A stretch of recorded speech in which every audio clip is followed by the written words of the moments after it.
Automatic car હતી જેનું remote control વૈભવના ખિસ્સામાં હતું. એટલે જ્યારે આ કાર ભાગે છે અને 800 મીટરના અંતરે પહોંચે છે ત્યારે રિમોટ કંટ્રોલ અને કાર વચ્ચેનું સેન્સર બંધ થઈ જાય છે અને કાર ત્યાં અટકી જાય છે.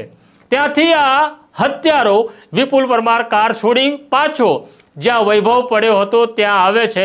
તેની દાનત ખરાબ હતી આ ગર્લફ્રેન્ડ ઉપર, એટલે ફરી તે ગર્લફ્રેન્ડ સાથે જબરદસ્તી કરવાનો પ્રયત્ન કરે છે.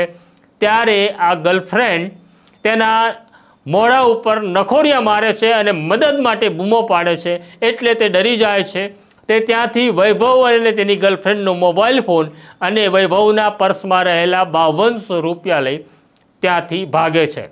અમદાવાદ ક્રાઇમ બ્રાન્ચે આ બધી જ વિગતો જાણી અને પછી ગાંધીનગર પોલીસને તેની કસ્ટડી સોંપી, કારણ કે ગુનો અડાલજ પોલીસ સ્ટેશનમાં નોંધાયો હતો.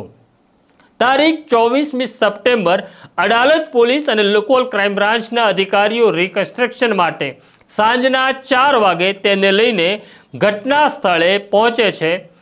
કારની અંદર વિપુલ પરમારને હાથકડી બાંધવામાં આવી હતી, પણ તે ચાલાક હતો. તેને ખબર હતું કે હવે અહીંથી તે ભાગી શકશે નહીં.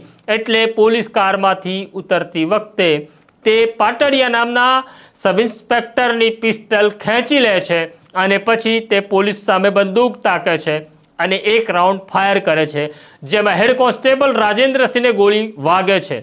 ત્યાં રહેલા પોલીસ ઇન્સ્પેક્ટર વાળા અને પરમાર તરત પોતાની પિસ્તલ કાઢી તેને હથિયાર ફેંકી દેવાની સૂચના આપે છે, પણ તે બીજા 2 રાઉન્ડ ફાયર કરે છે જે પોલીસના વાહનોને વાગે છે. આમ